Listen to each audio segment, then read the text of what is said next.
Good evening to everybody.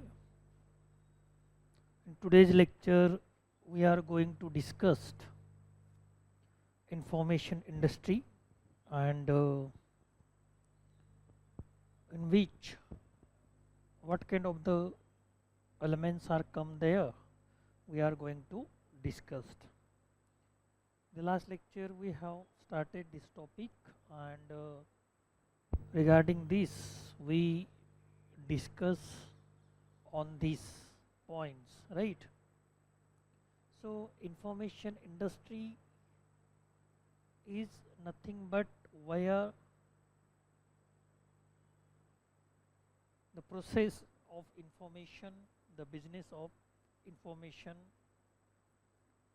is going on with the help of information generator, information provider and information intermediaries. Okay, so three elements are involved in this industry and that is why it is need to be studied of these three elements in details and the last lecture we have also discussed on these points, what is meaning by the information industry and who is the providers and who is the generator of information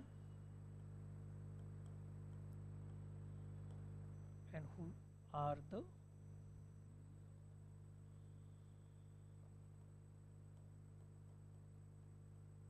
intermediaries of information. Okay, so with the help of this flow chart you will understand the meaning of each concept: generators, providers and intermediaries.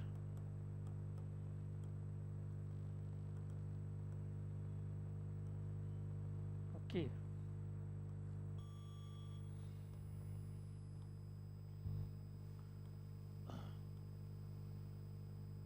so in generator the name of person may become there and institute may become there. Okay, so who are the person come under this category generator? The author, scientist, information scientist, author, scientist, okay, creator, content writer. So all these category come under this. Okay, and in institute, research and development, organization, information centers, libraries are come there. Okay, so in this way as individual person are come also there at institution level, research and development organization, information centers and libraries are come under this category. So in this way individual people and institutions are generate the information. Okay, so that's why they are come under the category of generators. So if you told to ask the name of generator as a individual person, as a individual profession and institution, at that time you should mention all these things. Okay, and providers, who are the providers of information? Okay, so here publications are come there, institution publication, and here publishers is come there as a individual person. He also generate the information and as a institution publication is also come under the institution. तो इस तरह से generator के अंदर कौन सी संस्थाएं आती है और कौन से इंडिविजुअल पर्सन आते हैं इसका हमें ज्ञान होना चाहिए. यदि हमें ये पता हो तो हम बता सकते हैं कॉन्फिडेंटली कि who are the generator of information as a individual professionals and as a institutions. Okay, so the name of institution we should know, the name of some professional individual professions we should know. At least we can give the name of 3 or more than 3 names. Okay, and providers.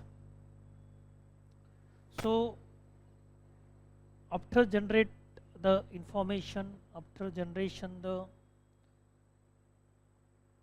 information, generate the knowledge, whatever you can say, it is need to provide it. Okay,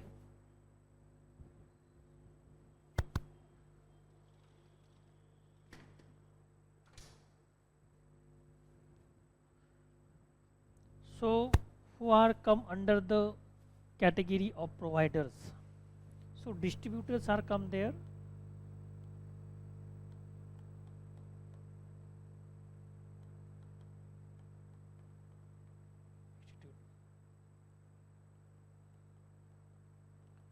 Distributors.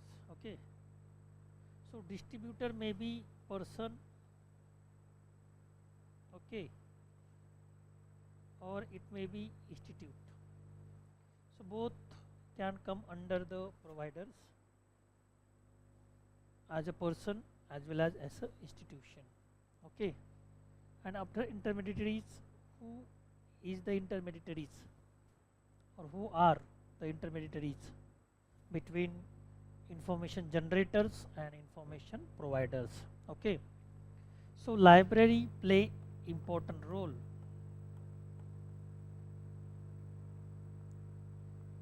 Information center, okay,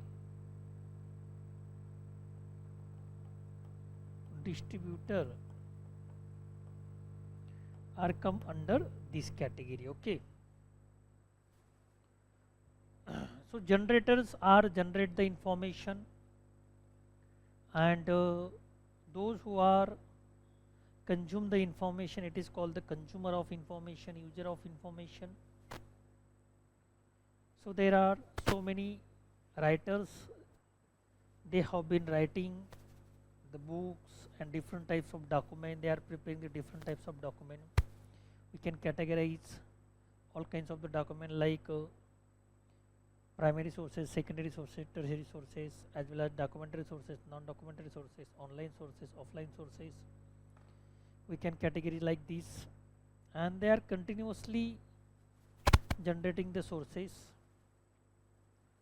But who is the play important role to provide the consumer all kinds of the information? So those person or institution come under or come between the information generator and information consumer, that is called the providers, or that is called also intermediaries. Okay, so there are many agencies which are play important role as a providers as well as a intermediaries between the information generators and information consumers. तो इस तरीके से जो information generate करते हैं उसमें संस्था आती है, व्यक्ति आते हैं, पर्सन आ सकते हैं, और ऑथर अपनी बुक्स लिखते हैं. They are preparing the different types of document which are kept in the library for reading purpose. User use to come in the library to read the books, and in this way library play important role between information generators and information consumers. So information consumers are called the users of library, right? जो information का use करते हैं, consume करते हैं, तो उसको हम user कहते हैं. और इसमें लाइब्रेरी इम्पोर्टेंट रोल प्ले करती है इंटरमीडिएटरीज का between information generators and consumers. Okay, तो इस तरीके से we can define each and every concept which are come under or include in information industry. Okay, so after understanding the information industry is nothing but the business and process of information is going on like a generate, provide, intermediaries with the help of these three elements, and that is why it is called the information industry. Okay, so in this way we can try to understand each and every concept of this topic, and there are three concepts are given of this category. Okay,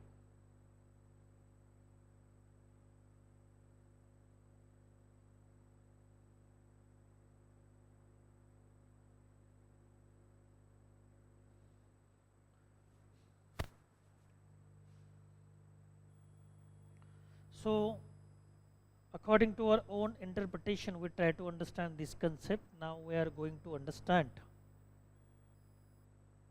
what is this text actually given here.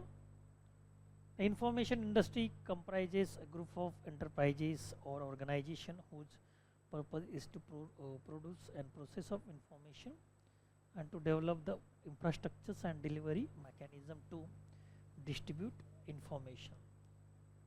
So in this way we can define the information industry here, in which included the groups of enterprises. So group of enterprises means all kinds of institutions which are related to the informations are come under these, and organizations. Okay, so information center, research and development center, information processing center, information generating center, publications, library, all these are come under this category. Okay, and the purpose is to be produce and process of information. So what is the basic purpose of this industry? To produce and process of information, means to do the business of information, right?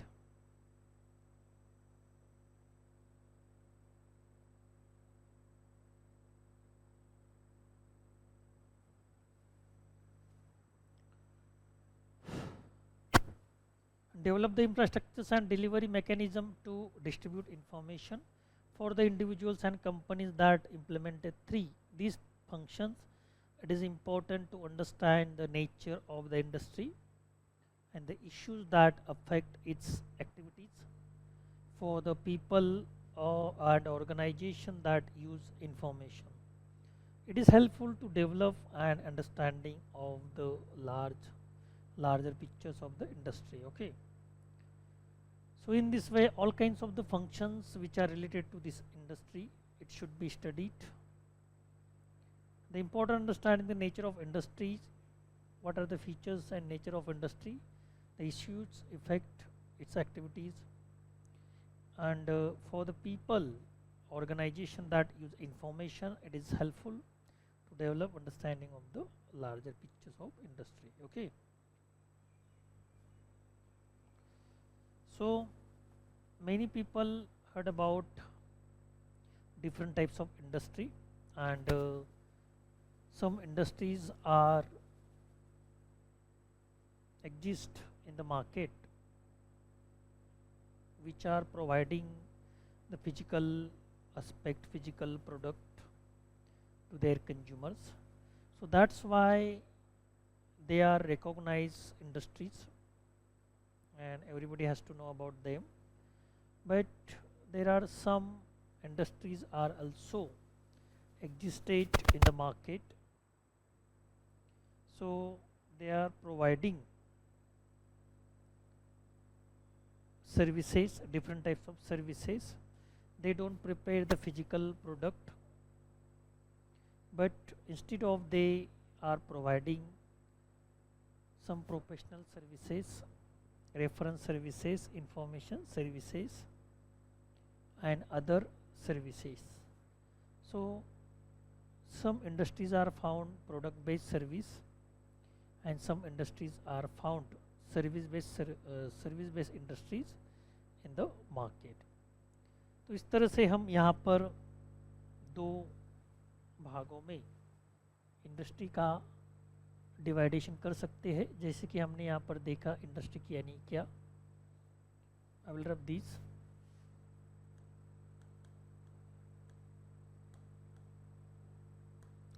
Industry, it is a kind of company, it is a kind of institution, it is a kind of organization, it is a kind of group, whatever you call it, in which service or service are provided or products will be prepared. ऐसी संस्था जिसे हम group कह सकते हैं, institute कह सकते हैं, ओके, जिसमें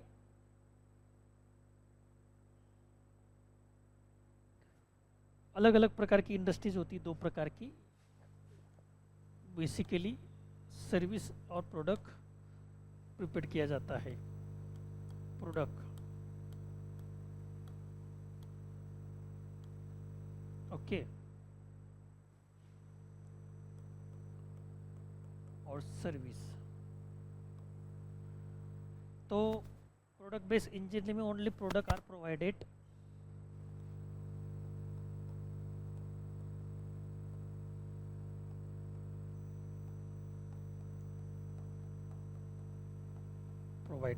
ओके, और सर्विस में क्या होता है,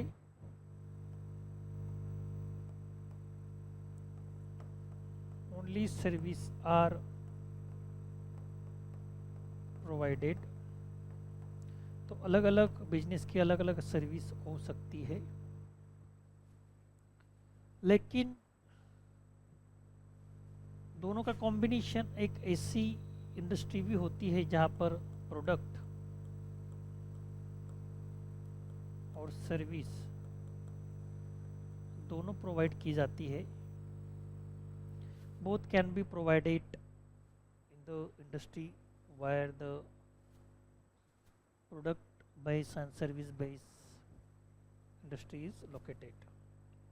तो इस तरह से प्रोडक्ट और सर्विस कंबाइन सर्विस इंडस्ट्री भी एग्जिस्ट होती है मार्केट में.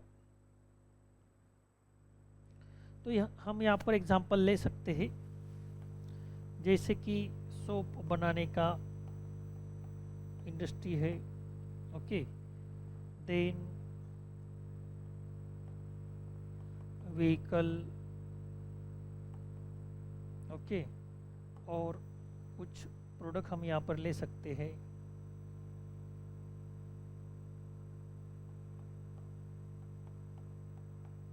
कंप्यूटर्स.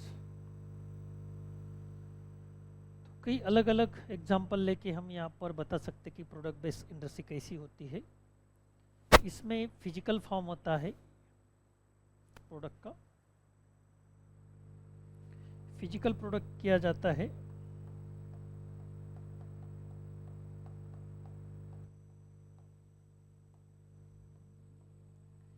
और फिजिकल प्रोडक्ट कंज्यूमर को प्रोवाइड किया जाता है, और कंज्यूमर उसका यूज करके उसके बदले उसका वैल्यू पे करता है, यानी कि परचेस करता है, फिर उसका कंज्यूम करता है. ओके, तो इस तरह से हम यहाँ पर देख सकते हैं कि प्रोडक्ट बेस्ड कंपनी किस तरह की होती है. वह प्रोडक्ट पर फोकस करती है, प्रोडक्ट फिजिकली बनाती है. तो इसका मतलब कोई भी कंपनी किसी भी तरह का प्रोडक्ट बनाकर मार्केट में ज़्यादा चलती है ऐसा नहीं है. तो जैसे कि सोप की कंपनी हम देखते हैं, तो सोप की एक कंपनी नहीं है मार्केट में. मार्केट जब बोलते हैं तो हमारा देश की मार्केट का विचार हम यहाँ पर कर सकते हैं, पूरी दुनिया की मार्केट का विचार हम यहाँ पर कर सकते हैं एज एग्जांपल. तो मार्केट में एक कंपनी नहीं होती सिमिलर प्रोडक्ट बनाने वाली. जैसे कि सोप एक कॉमन प्रोडक्ट है, लेकिन अलग अलग नेम से अलग अलग प्रोडक्ट सोप का बनाया जाता है. जैसे कि संतूर है, लक्स है, और उसमें और भी पियर्स है, ओके, डव है, डेटॉल है, बहुत सारी कंपनियां है और कुछ नाम हमें पता भी नहीं होगी, इतनी कंपनियां सोप की है। तो जब ये प्रोडक्ट तैयार करती है तो इसमें कंपनियों में स्पर्धा लगती है, स्पर्धा होती है कि किसका प्रोडक्ट अच्छा तैयार होता है और तैयार होगा, कि जो कंज्यूमर को पसंद आएगा। ओके, तो फिर हर एक कंपनी एक दूसरे से कंपटीशन करती है और अपना प्रोडक्ट किस तरह से अच्छा हो सकता है और किस तरह से हम कंज्यूमर को अच्छी सर्विस प्रोवाइड कर सकते हैं, इसके लिए एफर्ट करते हैं, एफर्ट लेते हैं। और फिर कंपनियों को ज़्यादा कम फीचर देने से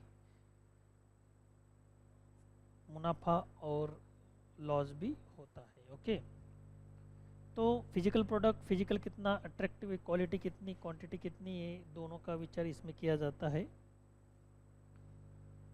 और सर्विस बेस में आप प्रोफेशनल हो, डॉक्टर हो, लॉयर हो, ये सभी प्रोफेशनल बेस्ड सर्विस होती है।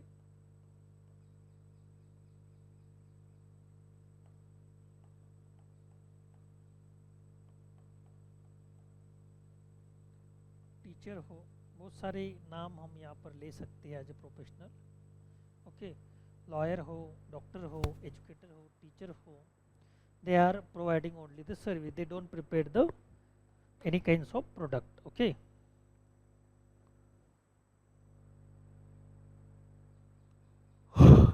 तो इसमें सर्विस प्रोवाइड की जाती है, जैसे कि टीचर टीचिंग करता है, लॉयर एडवोकेटिंग करता है और डॉक्टर नर्सरिंग करता है। ओके, तो इस तरह से इस सर्विस प्रोवाइड करते हैं जिसमें उन्होंने एजुकेशन लिया है, स्किल प्राप्त किया है, डिग्री प्राप्त की है। तो इस प्रकार के जो सर्विसेज होते हैं वह फिजिकल फॉर्म में नहीं होते, नो फिजिकल फॉर्म।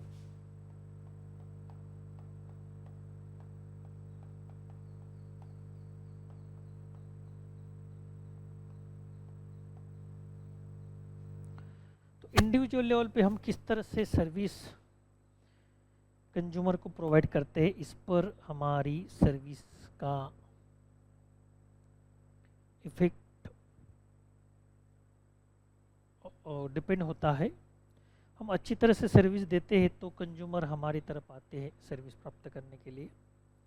जैसे कि डॉक्टर है, दो डॉक्टर ए और बी, एक ही सर्विस अच्छी है इसलिए सभी लोग एक के पास जाते हैं, उसकी फीस भी कमी है और काउंसलिंग अच्छा करता है, मेडिसिन अच्छी देता है, ओके, मिसगाइड नहीं करता। तो इस तरह से एक ऑथेंटिक और अच्छे डॉक्टर के पास सभी आते हैं, आपको सब पता है इसके बारे में। और जो प्रोफेशन से लॉयल नहीं है और मिसगाइड करता है, अच्छी ट्रीटमेंट सर्विस नहीं प्रोवाइड करता, तो उसके पास लोग कम जाते हैं। तो इसका एक उदाहरण हम यहाँ पर देख सकते हैं। तो फिजिकल फॉर्म न होने के कारण ये सर्विस आप किस तरह से लोगों को देते हैं, तो उस पर इसका डिपेंडेंस अवलंबन होता है, डिपेंडेंस होता है। तो इस तरह से दोनों तरीके से इंडस्ट्री, फिर चाहे वो इंस्टीट्यूशन हो या इंडिविजुअल एज ए पर्सन हो, दोनों एग्जिस्ट है मार्केट में। फिर चाहे वो अपनी लोकल मार्केट हो, स्टेट मार्केट हो, नेशनल लेवल की मार्केट हो या इंटरनेशनल लेवल की मार्केट हो। तो मार्केट इस लेवल पे होती है, इसका एक स्वरूप होता है छोटा बड़ा।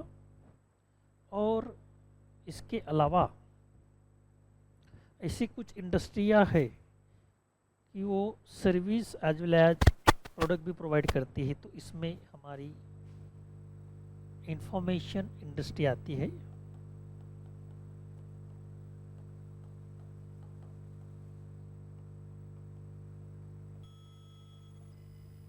ओके, तो इंफॉर्मेशन इंडस्ट्री का रूपांतरण दोनों में होता है। ये प्रोडक्ट सर्विस दोनों प्रोवाइड करती है। ओके, तो प्रोडक्ट में आपको पता होगा 3 प्रकार के प्रोडक्ट प्रोवाइड करती है, प्राइमरी, सेकेंडरी और tertiary. Okay, document, non document product इसमें आते हैं। और सर्विस में आपको पता है सभी प्रकार की सर्विस, जैसे कि एचडीआई, क्यास, information service, okay, referral service, reference service, information service, तो सभी प्रकार की सर्विसेज इसके अंतर्गत हम प्रोवाइड कर सकते हैं। तो इंफॉर्मेशन इंडस्ट्री का जब हम विचार करते हैं तो इसमें library, information centre, research centres, ये सभी आते हैं।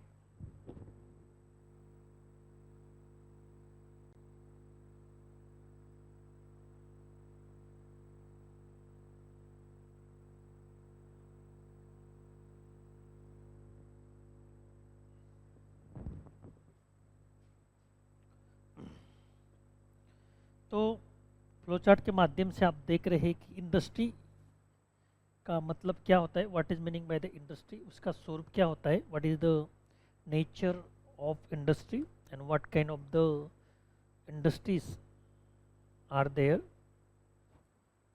इंडस्ट्री यानी क्या होता है, उसका मीनिंग क्या होता है, उसका नेचर, स्वरूप कैसे होता है और उसके प्रकार कैसे होते हैं।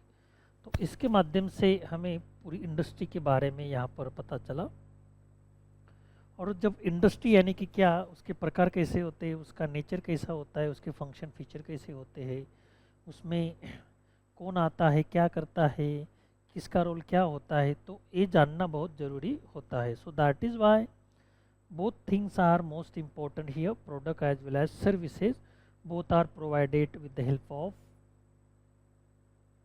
elements which are included in this process. So which are elements are participated in this industry? So already we have discussed on this: generator, providers and intermediaries, and after that we are going to understand what is meaning by the industry, what is the nature of industry, and what is the different types of industry. Okay, after understanding in details of industry, it is help to understand our information industry. तो industry का मतलब क्या होता है, इसको जानने के बाद हमारी इंडस्ट्री, इंफॉर्मेशन इंडस्ट्री यानी कि क्या, वो किस तरह से काम करती है, उसमें कौन से लोगों का समावेश होता है, ऑर्गेनाइजेशन का समावेश होता है, ये हमें यहाँ पर समझ में आएगा। ओके, तो इंडस्ट्री इस तरह से काम करती है। प्रोडक्ट बेस्ड इंडस्ट्री बहुत है दुनिया में, दुनिया के मार्केट में और नेशनल मार्केट में, हमारे देश के मार्केट में। और सर्विस बेस्ड भी बहुत है, local, state, national, international level पर। और प्रोडक्ट और सर्विस दोनों प्रोवाइड करती है। तो आपके मन में सवाल आएगा, इंडस्ट्री यदि 2 प्रकार की है, प्रोडक्ट बेस और सर्विस बेस, तो बीच में ये प्रोडक्ट विथ सर्विस कैसे आया?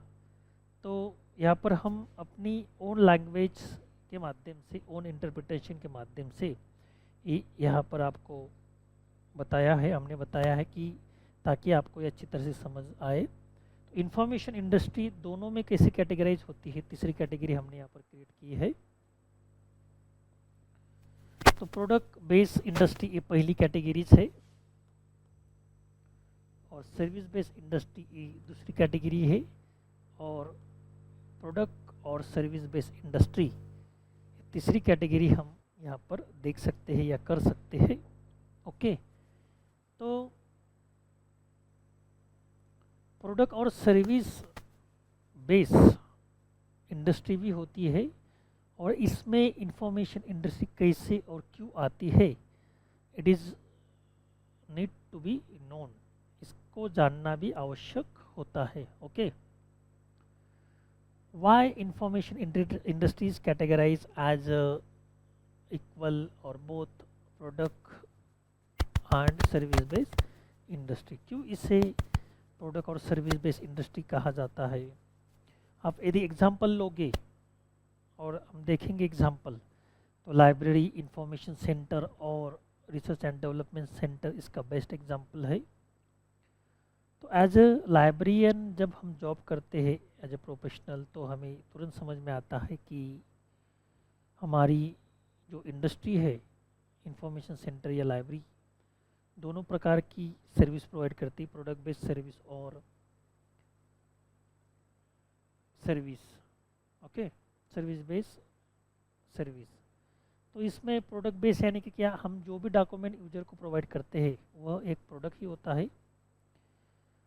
तो हम इसको एज इंफॉर्मेशन प्रोडक्ट लाइब्रेरी भी तैयार कर सकती है हर प्रकार का, और वो बेच भी सकती है, उससे इनकम सोर्स तैयार कर सकती है।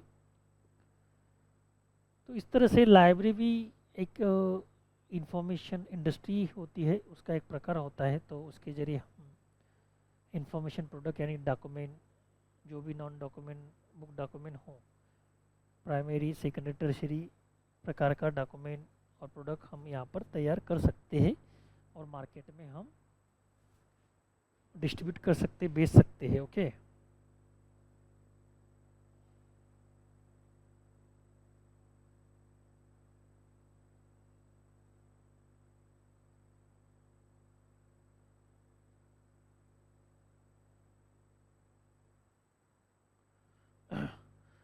तो इस चार्ट से आपको समझ में आया होगा कि हमारी इंडस्ट्री किस प्रकार की है और वो कैसे कैटेगराइज होती है। Okay, so you can draw this flow chart with the help of this, you will understand the meaning of industry and the meaning of information industry. Okay,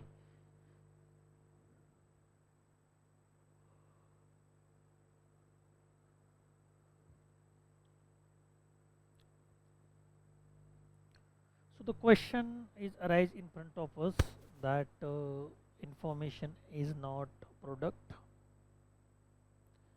आपके मन में एक सवाल आ सकता है कि इंफॉर्मेशन कैसे प्रोडक्ट हो सकता है, या हम इसे कैसे प्रोडक्ट कह सकते हैं, क्योंकि ये फिजिकल फॉर्म नहीं होता, ऐसा आप सोचोगे। ये वर्चुअल फॉर्म में होता है इंफॉर्मेशन, नॉलेज या डेटा, और इससे प्रोडक्ट हम कैसे कह सकते हैं। तो इंफॉर्मेशन वर्चुअल फॉर्म में होता है, लेकिन उसका कन्वर्जन कन्वर्टेशंस हम फिजिकल फॉर्म में कर सकते हैं। जैसे कि एक व्यक्ति के मन में बहुत सारे थॉट्स है, इंफॉर्मेशन उसके मन में है, नॉलेज उसके पास है, तो उस नॉलेज के बेस पे वह अपनी बुक्स लिख सकता है और पब्लिश करके उसको फिजिकल फॉर्म में कन्वर्ट कर सकता है।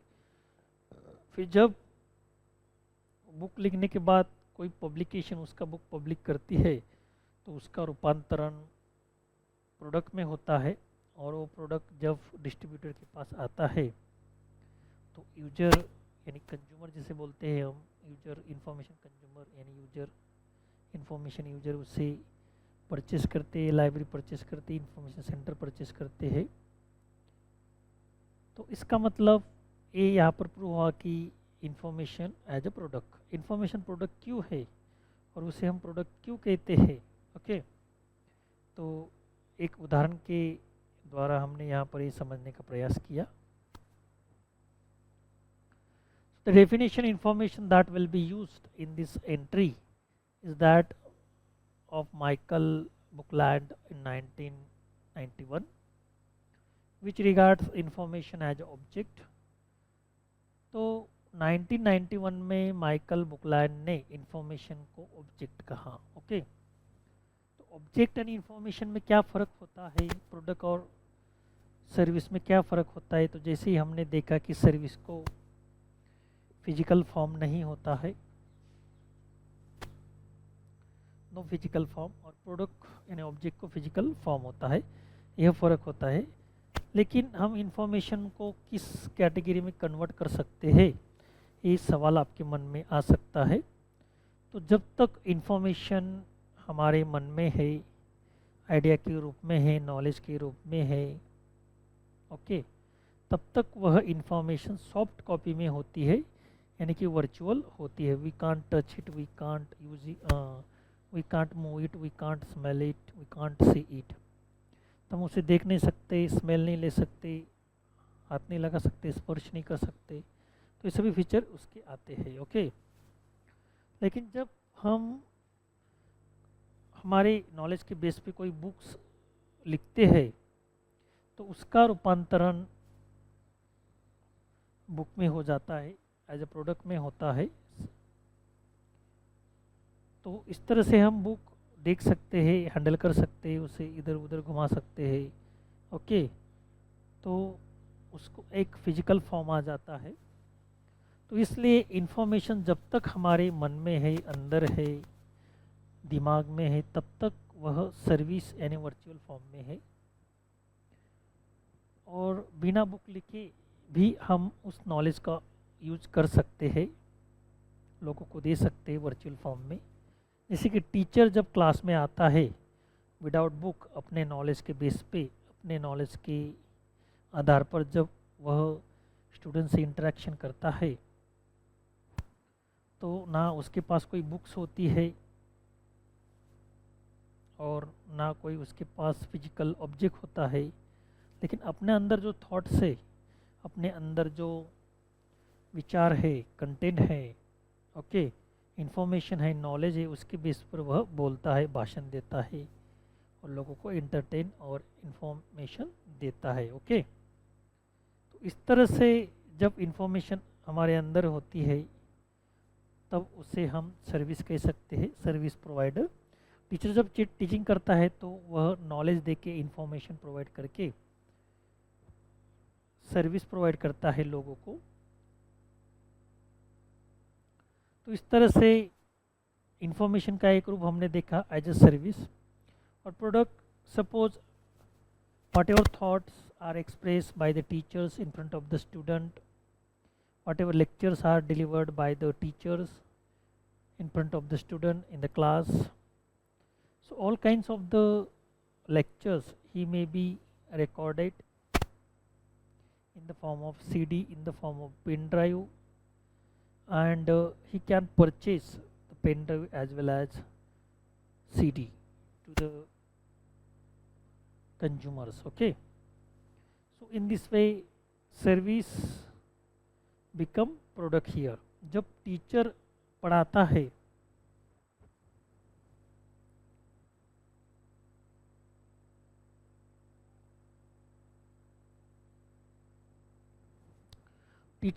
है तब ओरली पढ़ाता है और इंफॉर्मेशन सर्विस वह स्टूडेंट को प्रोवाइड करता है, तो वह सर्विस उसकी मानी जाती है। लेकिन जब वही लेक्चर जब हम रिकॉर्ड करते हैं और वर्चुअल नॉलेज को, वर्चुअल इंफॉर्मेशन को हम सीडी के रूप में पब्लिश करते हैं और पेन ड्राइव के रूप में तैयार करते हैं, तो उसको एक फिजिकल फॉर्म तैयार हो जाता है।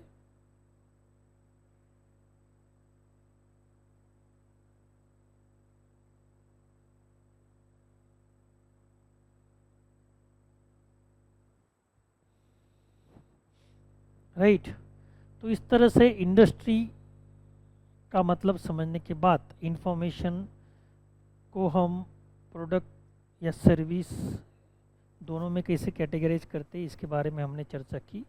और दोनों में से इंफॉर्मेशन को प्रोडक्ट कहा जाए या सर्विस, या दोनों कह सकते हैं हम, जैसे कि प्रोडक्ट और इंफॉर्मेशन, तो इसका जवाब हमने यहाँ पर दिया है और इसका स्पष्टीकरण भी हमने यहाँ पर दिया है।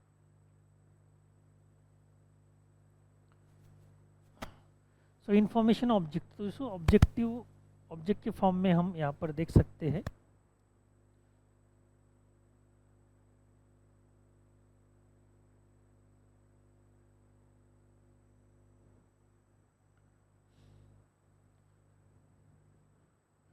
So information object include things such as the database, electronic documents, newspaper, books and calendars.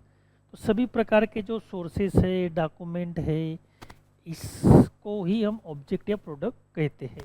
Okay, और एज ए लाइब्रेरियन करके ये सब हमको पता है, इसलिए लाइब्रेरियन को ऑलरेडी पता है। और जो लाइब्रेरियन प्रोफेशनल है, लाइब्रेरी की प्रोफेशनल है, हमारे सब्जेक्ट के प्रोफेशनल है, उन सभी को पता है कि information as a commodity, information as a product ये सब सबको पता है, लेकिन जो लोग हमारे प्रोफेशन से रिलेटेड नहीं है उनको शायद ये पता नहीं होगा कि इंफॉर्मेशन को प्रोडक्ट माना जाता है। ओके, हम लाइब्रेरियन करके एज अ लाइब्रेरी प्रोफेशनल करके इंफॉर्मेशन को प्रोडक्ट क्यों मानते हैं? क्योंकि हमें पता होता है कि डेटाबेस एक ऑब्जेक्ट होता है, electronic document, newspaper, books, calendars एक डॉक्यूमेंट होता है फिजिकल, उसे हम देख सकते हैं, हैंडल करते हैं, रोज डेली अनुभव हमारा है, इसलिए हम उसे प्रोडक्ट कह सकते हैं और मानते भी है।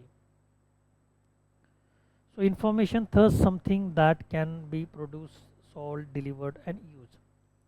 तो इस तरह से जैसे प्रोडक्ट को जनरेट किया जाता है, ओके, और उसको डिलीवर किया जाता है, सोल्ड किया जाता है और लास्ट में यूज किया जाता है, ठीक उसी तरह से इंफॉर्मेशन का भी हम एज अ प्रोडक्ट की तरह यूज कर सकते हैं। और जैसे अलग प्रोडक्ट की एक प्रोसेस होती है, okay, it can be produce, sold and delivered and use. Generally सभी प्रोडक्ट इस रो में से जाते हैं, इस लाइन में आते हैं। तो इंफॉर्मेशन भी प्रोड्यूस की जाती है, फिर सोल्ड की जाती है, डिलीवर की जाती है और लास्ट में यूज की जाती है। तो इस तरह से हम उसे प्रोडक्ट कह सकते हैं, right. In order for these activities to happen, however, some aspect of the natures of information object must be properly understood. तो ये सभी बातें, सभी प्रकार का जो स्वरूप है इसका, इसे समझने के लिए एक हमारा स्टडी होना चाहिए, हमारी जानकारी उसके बारे में होनी चाहिए। यदि उसके बारे में कोई जानकारी नहीं तो हम मानने के लिए तैयार नहीं होंगे कि इंफॉर्मेशन प्रोडक्ट है। ओके, यदि ये जानकारी ऑलरेडी हमने कहा कि ये जानकारी लाइब्रेरी की जो प्रोफेशनल है, लाइब्रेरियंस जो है, ओके, उन सभी को ऑलरेडी पता है, क्योंकि उनके बारे में इंफॉर्मेशन और इंफॉर्मेशन प्रोडक्ट के बारे में सभी को पता है।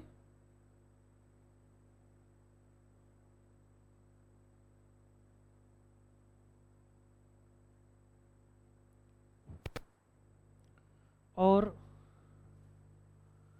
हम जानते भी है और मानते भी है, लेकिन जो नॉन प्रोफेशनल है, those people who are not related to our profession, they can't believe immediately on this statement. इस विधान पर वह तुरंत राजी नहीं होंगे, तुरंत इसे वो एडमिट नहीं करेंगे, मानने नहीं करेंगे। तो इस तरह से इंफॉर्मेशन एज अ प्रोडक्ट है, ये हमने यहाँ पर देखा। So information as a product must be used in some way, read, understood and applied. तो इंफॉर्मेशन प्रोडक्ट कैसे होता है, यूज किया जाता है, उसे हम रीड करते हैं, अंडरस्टूड और अप्लाइड करते हैं in order to for its value to be realized. Unlike goods such as a food, information cannot be consumed once it is used, it can still be used again. तो इस तरह से जो information consume की जाती है, once it is use होती है, still it can still be use again, तो फिर से वो यूज हो सकती है। Information also has a life cycle. It moves from new to old, from specialized to general, from contested to accepted. तो इस तरह से हर प्रकार से हम उसका यूज कर सकते हैं। All of these aspects of information affect its value as a product from the perspective of both the information buyer and seller. तो इस तरह से हर एक इंफॉर्मेशन के जो इसमें आते हैं,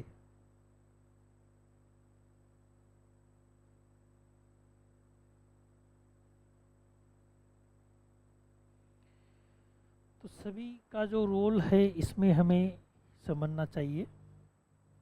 in order for this activities to happen, unlike goods such as a food, information can not be consumed.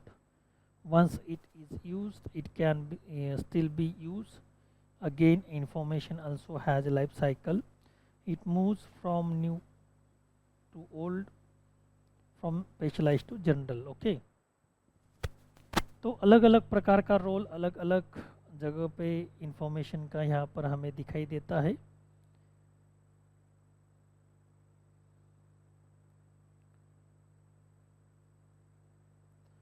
The end of the day may be worth nothing if it is delivered following day. Value is also affected by the strength of need for information. Finding an emergency room patient medical history may have a different perceived value to the customer than answering crossword puzzles clue. The value of information is also related to numbers of factors such as its scarcity or property natures. The cost of produce or assemble the information and the effect it will have when used. तो अलग अलग प्रकार की अलग अलग जो information हमें प्राप्त होती है तो उसका वैल्यू भी उस पर डिपेंड होता है इंफॉर्मेशन किस प्रकार की है. तो जो रिसर्च और डेवलपमेंट ऑर्गेनाइजेशन में इंफॉर्मेशन जनरेट होती है उनकी वैल्यू ज़्यादा होती है. डिफेंस इंडस्ट्री में जो इंफॉर्मेशन जनरेट होती है उसकी वैल्यू ज़्यादा होती है. और फॉरेन डिपार्टमेंट फॉरेन मिनिस्ट्री में जो इंफॉर्मेशन जनरेट होती है उस देश के लिए वो इंफॉर्मेशन सेंसिटिव होती है. ओके, जो रिसर्च फार्मूले तैयार किए जाते हैं हमारे देश में उनकी अलग होती है. तो इस तरह से अलग अलग प्रकार की इंफॉर्मेशन अलग अलग वैल्यू हमें यहाँ पर दिखाई देता है. ओके,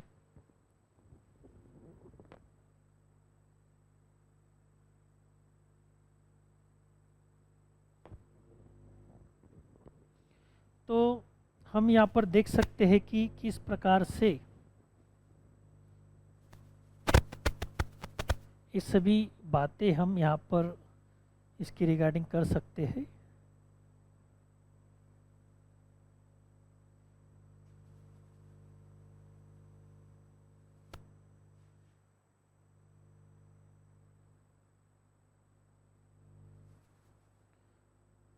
तो इन्फॉर्मेशन का मतलब क्या होता है, इन्फॉर्मेशन किस तरह से जनरेट होती है, इन्फॉर्मेशन यानी कि क्या, इसके बारे में हमने यहाँ पर देखा और इन्फॉर्मेशन प्राप्त करने की कोशिश की.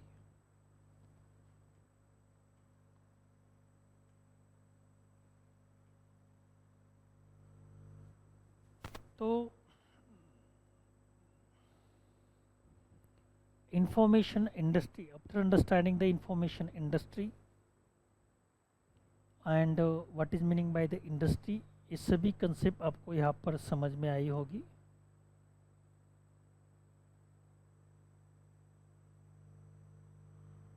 तो इस तरह से हम यहाँ पर इंफॉर्मेशन प्राप्त कर सकते हैं.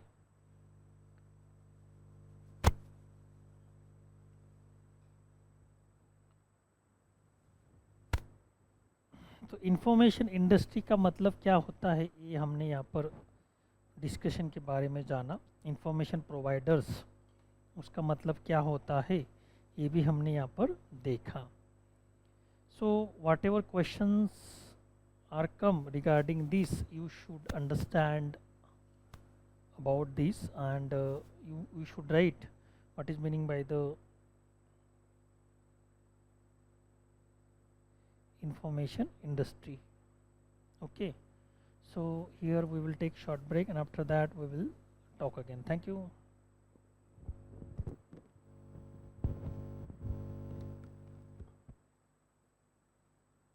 That what are the function of information industry, and as a library professional we are working in the field of information industry. That is why it is need to be understand what is meaning by the industry, what are the categories of industry, what are the types of industry, and what is the function of industry. Okay, now we are going to understand function of industry. The function of information industry can be separated broadly into four categories: production, processing, distribution and building of infrastructure. Okay, so in this way there are four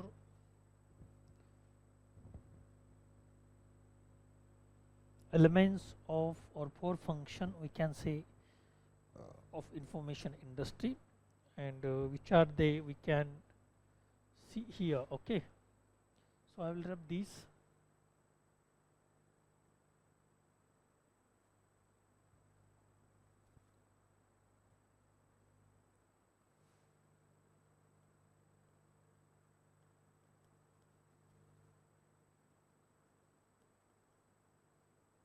Information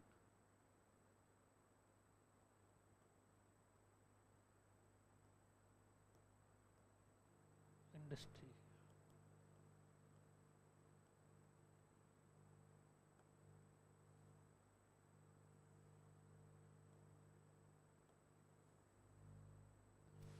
So first one is a production,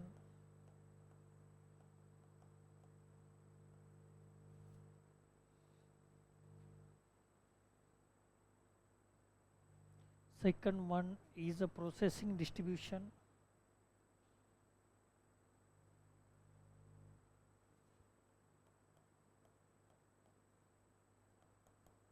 processing distribution, and last one is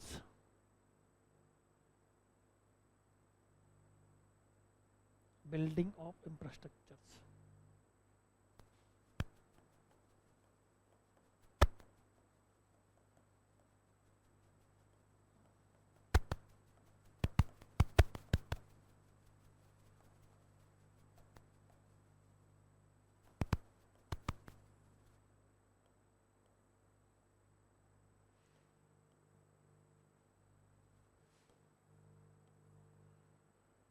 So in this way all these functions are most important here, because while we are talking about the functions of information industry, then we should know about the function of industry. Earlier we saw that what is meaning by the industry and what is meaning by the information industry and how it work, which kind of the elements are included in these industries, and how they function to each others and how they are dependent on each others. Now we are going to see the production, processing, distributions and building infrastructures of industry. Okay, so the function of information industry can be separated broadly into four categories. Many of the producers of information fall outside the bounds of information industry proper. So these include author, illustration, inventors and so on. Okay, so producer are nothing but the which kind of the categories are come under this, and who are they we know. They are called also generator, those who are generate the information, that is called the producer also. Okay, so producers and the generators are not different from to each others. जैसे कि हमने देखा कि generator कौन से होते हैं, उसमें किस कैटेगरी का समावेश होता है, तो यहाँ पर हम देख सकते हैं कि इंफॉर्मेशन में अलग अलग प्रकार की कैटेगरीज आती है, और जो कैटेगरी इसमें आती है वह है ऑथर है, इलस्ट्रेटर है, इन्वेंटर है एंड सो ऑन, अदर भी इसमें आते हैं. How information is produce within the industry itself. Industry में इंफॉर्मेशन प्रोवाइड की जाती है. For example company specialising in data mining use large collection of data to create usable information. Products such as customer profiles, product purchasing trends. Also, some of the products are generated in the processing of information are sufficiently novel that processing becomes from form of production.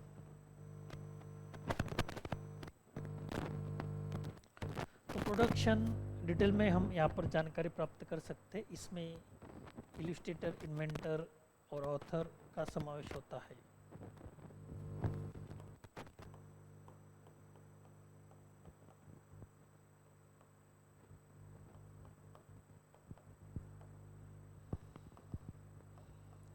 Inventor यानी scientist, creator,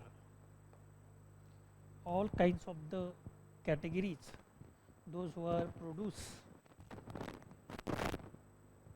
the information, whether it is individual person or institutions, all are come under this category as a producers. Okay, so information center, libraries, research centers are not also exception for this.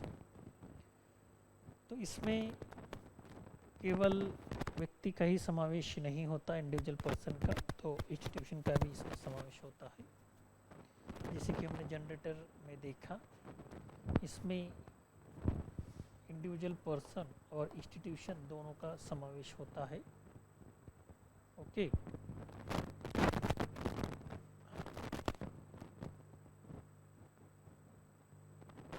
और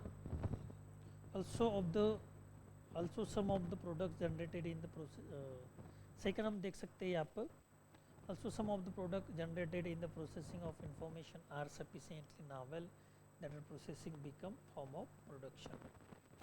Information processing comprise a large portion of the activities within the information industry. Processing transform information into product that can be packaged into sold uses goods. Okay, तो इंफॉर्मेशन product जब हम तैयार करते हैं तो processing के बिना यह पॉसिबल नहीं होता है। जैसे कि पब्लिकेशन होता है और वे ऑथर हायर करते हैं, इलस्ट्रेटर हायर करते हैं, क्रिएटर हायर करते हैं, कंटेंट क्रिएटर, और वे सॉफ्ट कॉपी में सभी प्रकार का जो कंटेंट होता है वो लिख कर देते हैं। फिर वहाँ से एक प्रोसेस शुरू हो जाती है। जो कंटेंट उन्होंने सॉफ्ट कॉपी में, वर्ड फाइल में या किसी नोटपैड में हमको दिया या पीडीएफ में दिया, तो फिर उसकी डिज़ाइन करना, उसका डॉक्यूमेंट तैयार करना, पब्लिश करना, ये सभी चीज़ें उसमें आती है। प्रोसेसिंग उसे हम कहते हैं। तो फिर इंफॉर्मेशन प्रोसेसिंग कंप्राइजेस, इसमें लार्ज पोर्शन का समावेश होता है एक्टिविटीज़ का। जैसे कि इंफॉर्मेशन ट्रांसफॉर्मेशन इसमें आता है, पैकेज करना इंफॉर्मेशन, यानी कि बुक के स्वरूप में पैकेज करना, सॉल्व करना, यूजेबल गुड्स तैयार करना। For example publishing journal involving processing number of article into edited and integrated package. यदि जर्नल पब्लिश करना है तो फिर उसमें सभी प्रकार की प्रोसेस आती है। लोगों को इंस्ट्रक्शन दिया जाता है कि हम बुक पब्लिश करने वाले या जर्नल पब्लिश करने वाले, फिर उनके जो आर्टिकल होते हैं वो हम इनवाइट करते हैं, और इनवाइटेड जो आर्टिकल होता है उसमें से हम सिलेक्टेड आर्टिकल चूज़ करते हैं जो हमारी थीम सब्जेक्ट से रिलेटेड हो, और फिर उसमें एडिटिंग करते हैं, प्रूफ रीडिंग करते हैं, ग्रामेटिकल मिस्टेक वगैरह चेक करते हैं। ओके, और कुछ चेंजेस यदि हमको करने हैं तो वो भी हम संबंधित व्यक्ति को बताते हैं करने के लिए। और फिर जो एडिटेड बुक तैयार किया जाता है या जर्नल तैयार किया जाता है, फिर वह एडिटोरियल बोर्ड की गाइडेंस अकॉर्डिंग ये तैयार किया जाता है। सब इसमें सभी प्रकार की प्रोसेस होती है, और अंत में पब्लिशिंग को ये भेजा जाता है पब्लिश करने के लिए, और फिर फिजिकल फॉर्म में वो पब्लिश होता है, और फिर हम उसे परचेस करते हैं। तो इस तरह से सभी प्रकार की प्रोसेस इसमें इन्वॉल्व होती है। Creating an electronic database and journal article involve assembling citations abstract for article from carefully selected groups of journals and integrating them into large fungible database system। तो जिस तरह से हम बुक और जर्नल पब्लिश करते हैं, तो ठीक उसी तरह से जब हम डेटाबेस तैयार करते हैं तो उसमें भी बहुत सारी क्रिया और प्रक्रिया का समावेश होता है। कोई भी चीज़ यदि हम बनाते हैं तो उसमें सर्टन प्रोसेस होती है, सर्टन स्टेजेस होते हैं। डेटाबेस बनाने के लिए अलग अलग प्रोसेस होती है। जो इन्फॉर्मेशन आप फिडअप करते हैं डेटाबेस में, तो उनकी जो नीड्स है, रूल्स रेगुलेशन है, वो हमें फॉलो करने होते हैं। और यदि हमने आर्टिकल डेटाबेस को सबमिट किया तो सभी वो रिव्यू करते हैं, फिर सिलेक्टेड आर्टिकल वे पब्लिश करते हैं। ओके, तो इस तरह से सभी प्रकार की प्रोसेस इसमें भी की जाती है।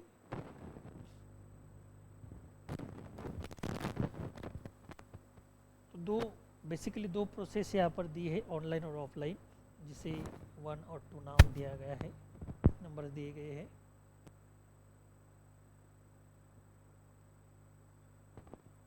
और तीसरी प्रोसेस इसमें आती है distribution of information.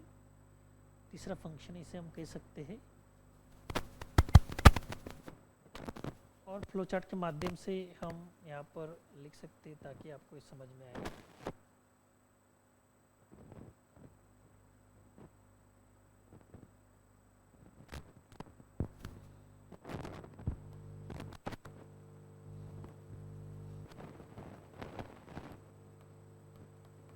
Publishing journal example यहाँ पर दिया है। प्रिपेयरिंग द डेटाबेस,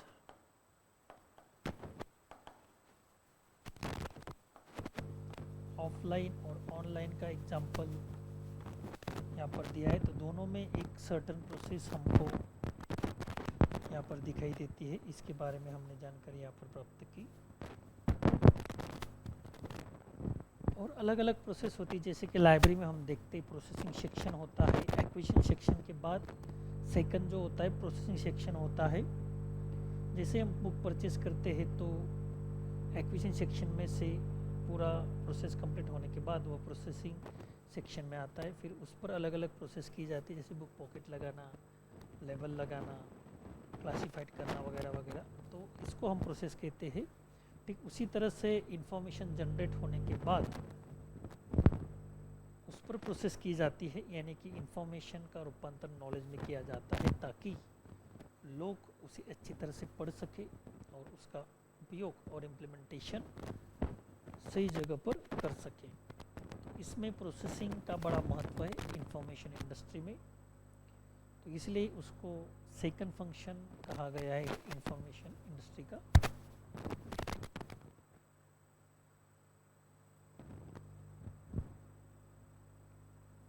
और तीसरे distributions of information are comprise large part of industry activities. तो इसमें भी कई सारी इंडस्ट्री का समावेश होता है, एक्टिविटीज़ का समावेश होता है। तो इसमें कौन सी एक्टिविटीज़ दी गई है ये यहाँ पर हम देख सकते हैं इंफॉर्मेशन इंडस्ट्री में।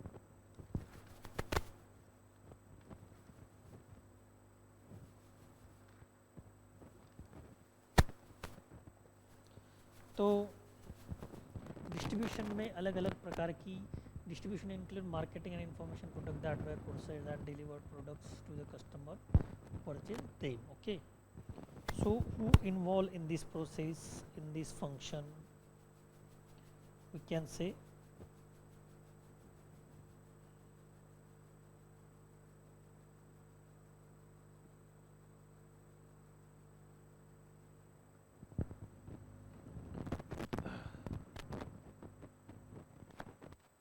so basically marketing is most important of the product here. If we will produce the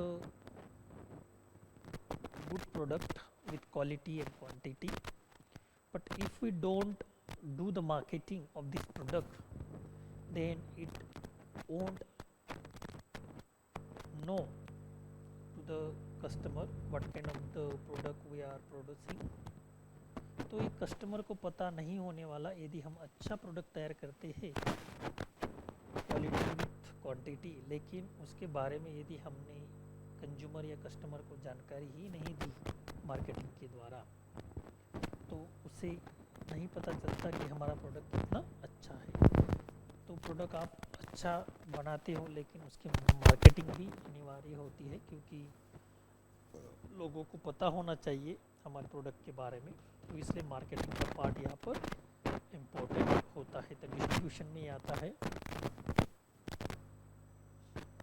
for example, once electronic database of journals articles has been assembled, proper distributions ensure that potential customer know it exists and that they can access it after purchase. तो proper distribution ensure that potential customer know it exists that they can access it after purchase. तो customer भी एक potential होना चाहिए कि जिस information का और प्रोडक्ट का यूज करने वाला है, तो उसके बारे में उसको जानकारी प्राप्त होनी चाहिए। इसके बारे में हम एक यहाँ पर उदाहरण दे सकते हैं। यदि आपको कुछ दिक्कत है, कुछ प्रॉब्लम समस्या है और मेडिकल समस्या है, तो उसके रिगार्डिंग आप किसी मेडिकल में जाते हो और जो वहाँ पर मेडिकल में होता है उससे हम मेडिसिन डिमांड करते हैं या परचेस करते हैं, लेकिन मेडिसिन परचेस करने के बाद सारी जानकारी हम वहाँ पर प्राप्त करने की चेष्टा करते हैं, कोशिश करते हैं, क्योंकि हमें पता होना चाहिए जिस मेडिसिन का हम यूज कर रहे हैं वह हमारे लिए अच्छी है या बुरी है, यानी कि उसका साइड इफ़ेक्ट हम पे होने वाला है या नहीं होने वाला, या अच्छा इफ़ेक्ट उसका होने वाला है। तो इसीलिए हम मेडिसिन की जानकारी प्राप्त करते हैं और ये हमारा कर्तव्य होता है एक एज अ कस्टमर करके। तो उसी तरह से हम हर एक प्रोडक्ट के बारे में जानकारी प्राप्त करनी चाहिए, क्योंकि हमें पता होना चाहिए जिस प्रोडक्ट के बारे में हम यूज करने वाले हैं, उसका यूज करने वाले हैं, तो उसकी जानकारी हमें होनी चाहिए, राइट।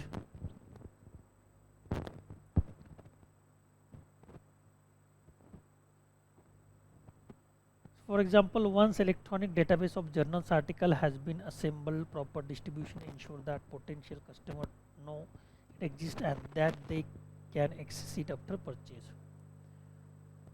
Suppose हमने डेटाबेस परचेस किया एज ए लाइब्रेरी करके, लेकिन हमें उसके बारे में पता ही नहीं कैसे यूज करना, कैसे एक्सेस करना, और एक्सेस करने के बाद किस चीज़ की प्राप्ति हमें वहाँ से हो सकती है, किसका सॉल्यूशन हमें वहाँ पर मिलता है, किस तरह की इन्फॉर्मेशन वहाँ से हमें प्राप्त हो सकती है और उसे कौन एक्सेस कर सकता है। तो पहले यदि हमको यह नहीं आता तो हमें वो सीख लेना चाहिए वेंडर से, वह हमें सिखाता है, ट्रेनिंग देता है, ट्रेनिंग प्रोग्राम आयोजित करके, और जब हमें आ जाता है तो हम वहाँ से इंफॉर्मेशन एक्सेस कर सकते हैं, क्योंकि यूजर भी नए होते हैं, उनको पता नहीं होता कि किस तरह से वो एक्सेस करना है।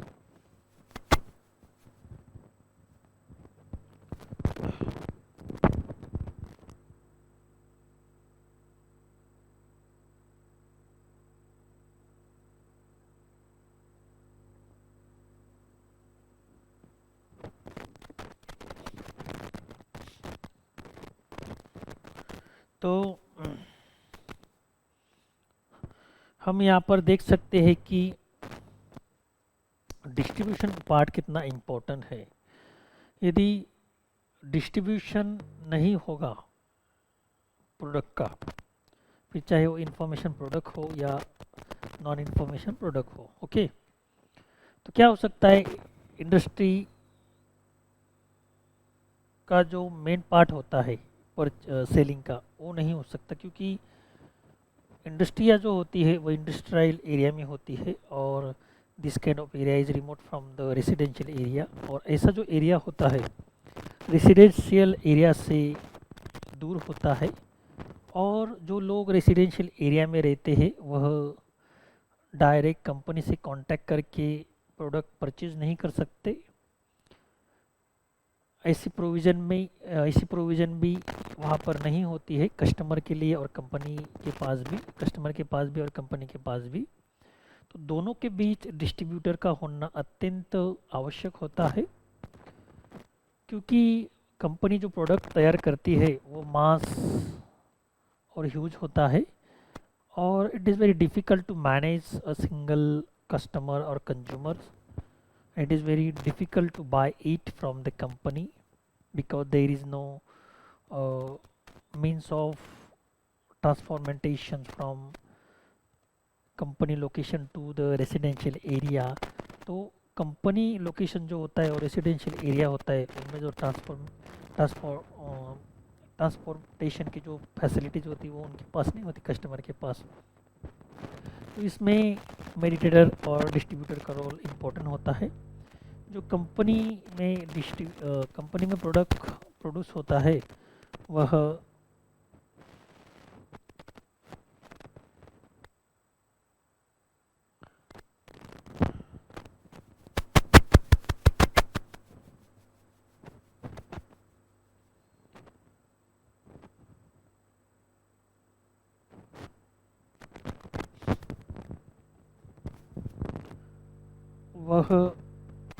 ग्राहक के पास या कस्टमर के पास तक लाया जाता है, और इसमें डिस्ट्रीब्यूटर की जो भूमिका होती है वह इम्पोर्टेंट होती है. यदि डिस्ट्रीब्यूटर नहीं होगा दोनों के बीच तो कस्टमर को कितनी दिक्कत हो सकती है और कंपनी को भी कितनी दिक्कत हो सकती है, इसका अंदाज़ा हमें यहाँ पर आता है. तो ये किसी भी इंडस्ट्री हो, किसी भी प्रकार की इंडस्ट्री हो, तो उसमें कस्टमर और कंपनी के बीच और इंडस्ट्री के बीच डिस्ट्रीब्यूटर एक एसेंशियल पार्ट होता है. तो इसलिए उसको थर्ड फंक्शन कहा गया है. यदि कोई भी प्रोडक्ट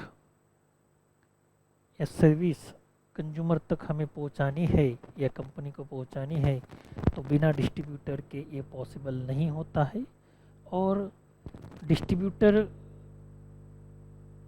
इसमें कंज्यूमर और इंडस्ट्री के बीच एज अ मीडिएटर का काम करता है. जैसे कि एज ए कस्टमर करके हम ऐसे एरिया में रहते हैं और मार्केट एरिया हमसे दूर होता है, तो उसमें जो छोटे मोटे जो डीलर होते हैं वह मार्केट से माल परचेस करते हैं, फिर हमें अपने घर तक ला के देते हैं. भले ही वे कम भाव में परचेस करते हैं और हमें थोड़ा ज़्यादा भाव में देते हैं, तो उनका ट्रैवलिंग वगैरह अदर खर्चेस वो वहाँ से बेनिफिट निकालते हैं. लेकिन हमारे लिए ये सूटेबल हो जाता है. तो हर एक को रोज़ मार्केट जाना, सेंट्रल मार्केट जाना जो सिटी में होता है, अफोर्डेबल नहीं होता और इतना टाइम भी लोगों के पास नहीं होता. तो हमें ऐसे लोगों की आवश्यकता होती है जो मार्केट और हमारे बीच डिस्ट्रीब्यूटर का रोल कर सके, भूमिका कर सके, और दोनों में इसेंशियल हो जाता है. और बिना यह पॉसिबल नहीं होता. अदरवाइज हमारा जो लाइफ है वो बहुत ही क्रिटिकल बन सकता है if there were no distributor will be available for this. तो इसी तरह से इंडस्ट्री और कंज्यूमर या कस्टमर के बीच में भी डिस्ट्रीब्यूटर का रोल इम्पोर्टेंट होता है. So when the product is delivered to the customer, that is individual might be a librarian or information professional. This person who then distribute information to specific information user is often called intermediaries. तो जैसे कि हमने अलग अलग उदाहरणों के द्वारा यहाँ पर देखा कि डिस्ट्रीब्यूटर का रोल एज ए मेडिटेटर होता है between the customer, user and industry. तो as being professional of library, as a librarian, so we play as an important role between the users and information industry. तो हमारा role यहाँ पर क्या होता है लाइब्रेरियन का या लाइब्रेरी प्रोफेशनल का? इंफॉर्मेशन डिस्ट्रीब्यूटर होता है. जब हम लाइब्रेरी में काम करते हैं तो इंफॉर्मेशन इंडस्ट्री होती है, पब्लिकेशन जिसे बोलते हैं हम, तो अलग अलग प्रकार के जो पब्लिकेशन होते हैं वह इंफॉर्मेशन इंडस्ट्री का काम करते हैं. तो वहाँ पर इंफॉर्मेशन प्रोडक्ट प्रोड्यूस किए जाते हैं, फिर डिस्ट्रीब्यूटर के द्वारा वह हमारे लाइब्रेरी में लाते हैं. तो वहाँ पर डिस्ट्रीब्यूटर अलग होते हैं between publication and library. Distributor के द्वारा वो बुक्स हमें लाइब्रेरी में प्राप्त होते हैं, हम परचेस करते हैं. लेकिन पब्लिकेशन और यूजर के बीच में, पब्लिकेशन यानी कि इंफॉर्मेशन इंडस्ट्री और लाइब्रेरी यहाँ पर मेडिटेटर का काम करती है और कंज्यूमर जो यूजर हम बोलते हैं। पब्लिकेशन एक उदाहरण के द्वारा हम यहाँ पर समझते हैं। इंफॉर्मेशन इंडस्ट्री का रोल प्ले करती है यहाँ पे।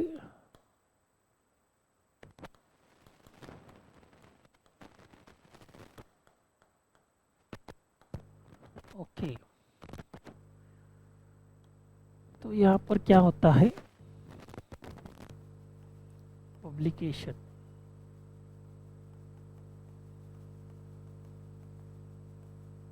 ओके, और दूसरा यहाँ पर होता है library.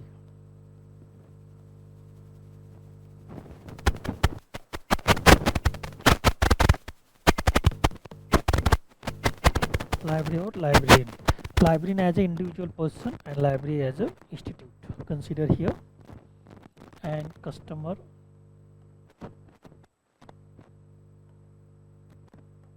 consumer, whatever you call it, or user. 3 words are given to this. तो पब्लिकेशन और लाइब्रेरी के बीच भी डिस्ट्रीब्यूटर होते हैं। तो यहाँ पर इंफॉर्मेशन प्रोडक्ट प्रोड्यूस किए जाते हैं, okay, in the form of books,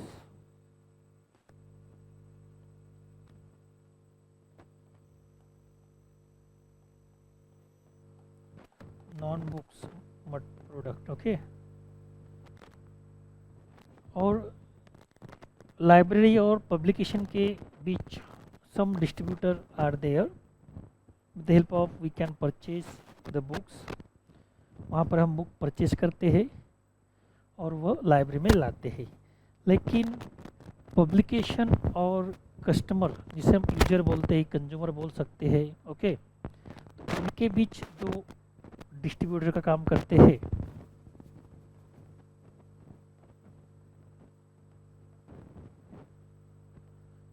as a librarian, as a library professional, तो उसे हम मेडिटेटर कहते हैं। तो उसको क्या कहा जाता है फिर, मेडिटेटर। ये आपको फ्लो चार्ट के माध्यम से अच्छी तरह से समझ में आएगा कि किस तरह से library play as important role, distributor as well as mediator between the information industry and information consumer। तो information consumer और information industry के बीच किस तरह से लाइब्रेरी और लाइब्रेरियन इम्पोर्टेंट रोल प्ले करता है, इस फ्लो चार्ट के माध्यम से हमें ये यहाँ पर समझ में आता है। तो इंफॉर्मेशन इंडस्ट्री का जो डिस्ट्रीब्यूशन फंक्शन है वह बहुत ही इम्पोर्टेंट होता है। जैसे कि हमने अलग अलग उदाहरण के द्वारा ये समझ में आया कि किस तरह से डिस्ट्रीब्यूशन का रोल इम्पोर्टेंट होता है, वरना इंफॉर्मेशन इंडस्ट्री या किसी भी प्रकार की इंडस्ट्री को ये पॉसिबल नहीं है। और कंज्यूमर या कस्टमर को भी ये पॉसिबल नहीं है, क्योंकि उसके लिए एक सिस्टम की ज़रूरत होती है, एक सिस्टमैटिक यंत्रणा की ज़रूरत होती है, और वह एक सेपरेट और स्वतंत्र यंत्रणा की ज़रूरत होती है। और डिस्ट्रीब्यूटर के रूप में वह यंत्रणा हमें प्राप्त होती है। जो चीज़ किसी भी फैक्ट्री में, इंडस्ट्री में प्रोड्यूस होती है, चाहे फिर वो प्रोडक्ट हो या सर्विस हो, वह कंज्यूमर तक पहुंचाने के लिए हमें डिस्ट्रीब्यूटर की ज़रूरत होती है। तो डिस्ट्रीब्यूटर एक स्वतंत्र यंत्रणा के रूप में उभर कर आती है। यह केवल इंफॉर्मेशन इंडस्ट्री के बारे